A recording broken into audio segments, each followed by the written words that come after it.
బోడే రామచంద్ర యాదవ్ గారు అడిగినటువంటి మా బీసీలకు 1000 ఎకరాలు భూమి కావాలి అమరావతి నగరంలో అనేటువంటి క్వశ్చన్ ఏదైతే ఉందో, ఇంకా చాలా డిమాండ్స్ అయితే వాళ్ళు పెట్టారు. బట్ బాగా హైలైట్ అయిన డిమాండ్ ఏంటంటే 1000 ఎకరాల భూమి మాకు కావాలి అన్నటువంటి ఒక అంశాన్ని ఆయన ఎక్కువగా హైలైట్ చేశారు, బలంగా తీసుకొచ్చారు. సో మీరేమంటారు? ఎందుకు ప్రభుత్వం అసలు వాళ్ళని పట్టించుకోలేదు, ఆ ధర్మదీక్షను ఎందుకు పట్టించుకోలేదు అంటారు? అలాగే ఈ 1000 ఎకరాలు అడగడం అనేది కరెక్ట్ అంటారా, కాదంటారా?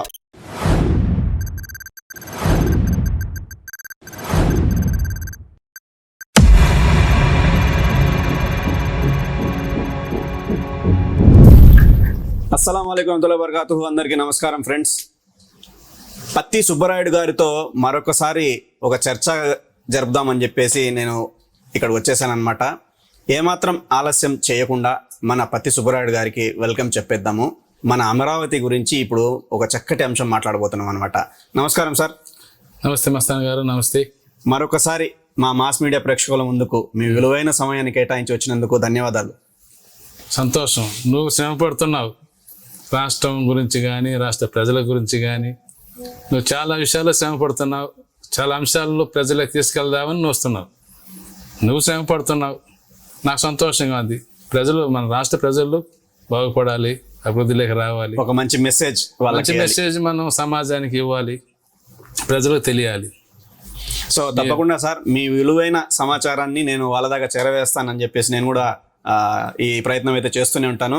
సో ఈ ప్రయత్నంలో భాగంగా ఈ కార్యక్రమాన్ని ముందుకు తీసుకెళ్తూ ఒక చిన్న ప్రశ్న వేయాలనుకుంటున్నాను సార్. మీ విలువైన ఆలోచనలు, మీ సమాచారం కూడా సేకరించాలనుకుంటున్నాను. అదేంటంటే, మీరు కువైట్లో ఒకప్పుడు కాపు సంఘానికి నాయకులుగా ఉన్నారు. ఫస్ట్ కాపు సంఘం స్థాపించాను. మొదటగా స్థాపించింది మీరే కాబట్టి 100% ఈ క్వశ్చన్ మీకు వర్తిస్తుందని అనుకుంటున్నాను. అందుకే వచ్చాను కూడా. ఏం క్వశ్చన్తో వచ్చావు మరి నాకు అర్థం కాలేదు. ఏం లేదు సార్, క్వశ్చన్ ఏమిటో అర్థం కాదు. ఏ క్వశ్చన్ వచ్చినా ప్రజలకు మంచిగానే మనం మంచి మెసేజ్ అయితే ఇస్తాం. Right sir.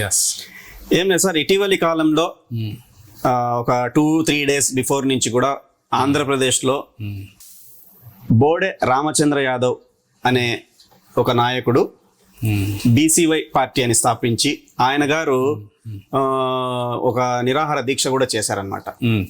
చూసి ఉంటారు మీరు.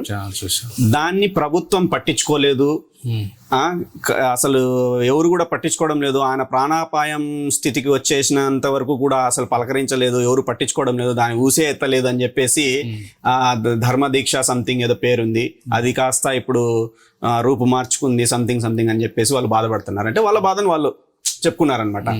బట్ మీ దృష్టిలో ఏంటి, మీరేమనుకుంటున్నారో? ఎవరైతే బోడే రామచంద్ర యాదవ్ గారు అడిగినటువంటి మా బీసీలకు 1000 ఎకరాలు భూమి కావాలి అమరావతి నగరంలో అనేటువంటి క్వశ్చన్ ఏదైతే ఉందో, ఇంకా చాలా డిమాండ్స్ అయితే వాళ్ళు పెట్టారు. బట్ బాగా హైలైట్ అయిన డిమాండ్ ఏంటంటే 1000 ఎకరాల భూమి మాకు కావాలి అన్నటువంటి ఒక అంశాన్ని ఆయన ఎక్కువగా హైలైట్ చేశారు, బలంగా తీసుకొచ్చారు. సో మీరేమంటారు? ఎందుకు ప్రభుత్వం అసలు వాళ్ళని పట్టించుకోలేదు, ఆ ధర్మదీక్షను ఎందుకు పట్టించుకోలేదు అంటారు? అలాగే ఈ 1000 ఎకరాలు అడగడం అనేది కరెక్ట్ అంటారా, కాదంటారా? ఒక సీనియర్ పర్సన్గా మీరేమంటారు? ఆయన దీక్ష చేపట్టారు. స్టేట్లో ఎవరైనా కానీ కొన్ని ప్రభుత్వాలని నేను వాళ్ళని విమర్శించను. ఆదాయం లేనప్పుడు వాళ్ళు ఇట్లాంటి ఏ దీక్షలు చేసినా ఎవరు పట్టించుకోరు. వాళ్ళకు సమంజసంగా లేనట్టు ఎంత పెద్ద దీక్షలు చేసినా అవి పట్టించుకోరు. ఇది మామూలే. ఎవరు? ప్రభుత్వం పట్టించుకోరు, మామూలుగా పట్టించుకోరు.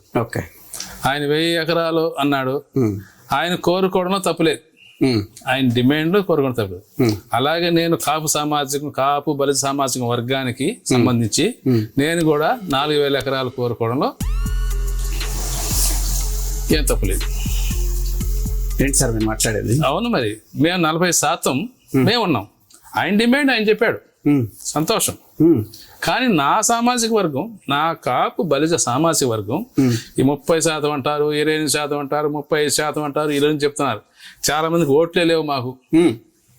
చాలా మందికి ప్రతి ఊర్లో ఈ కాపులు బలిజలను చాలా మందికి 100కి 80 మందికి ఓట్లు, 20 మందికి ఓట్లు లేవు.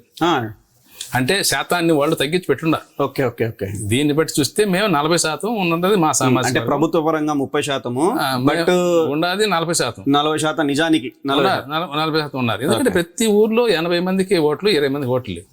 ఓకే. దీన్ని బట్టి అంత శాతం తగ్గించే చూపిస్తున్నారు. రైట్. అంటే వీళ్ళు ఇంత శాతంగా ఉన్నారంటే ఏమన్నా మనకు ఏదైనా ఇది ప్రమాదం అనుకుంటున్నారో ఏమో తెలియదు.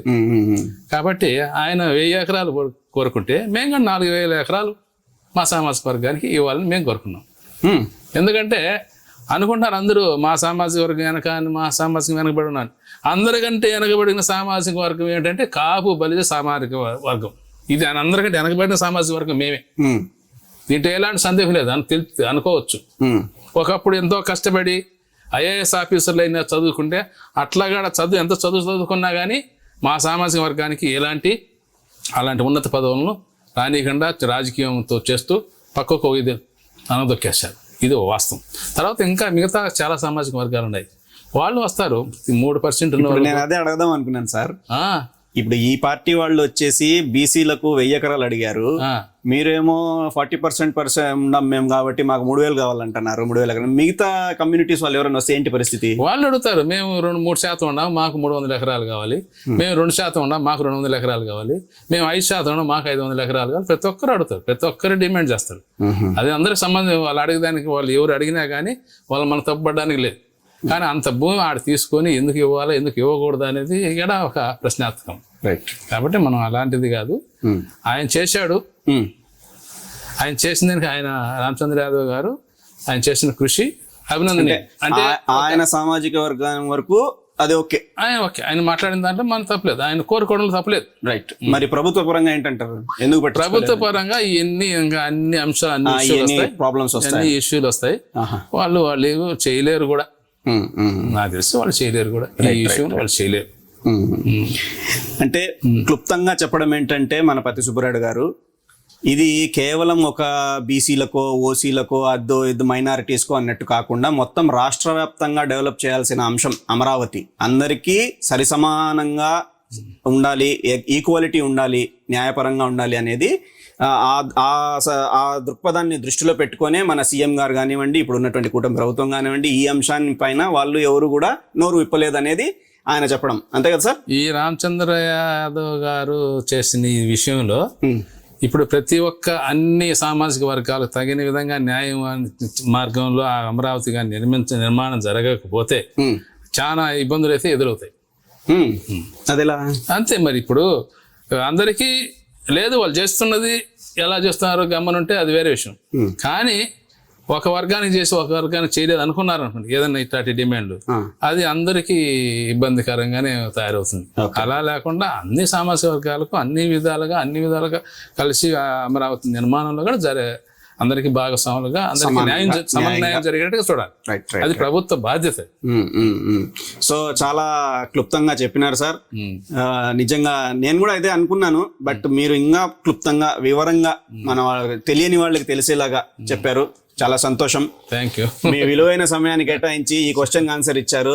నెక్స్ట్ ఇంకొకటి ధమాకాదార్ మాస్తో ముఖాముఖితో మళ్ళీ కలుసుకుందాము. ఈసారి ఇంతకన్నా పెద్ద క్వశ్చన్ తో వస్తా. ఓకే, మంచిది. Thank you. ఓకే ఫ్రెండ్స్, ఎవరైనా సబ్స్క్రైబ్ చేసుకోకుండా ఉంటే ఇప్పుడే సబ్స్క్రైబ్ చేసుకోండి, ఫాలో అవ్వండి మన ఛానల్ని. Thank you very much.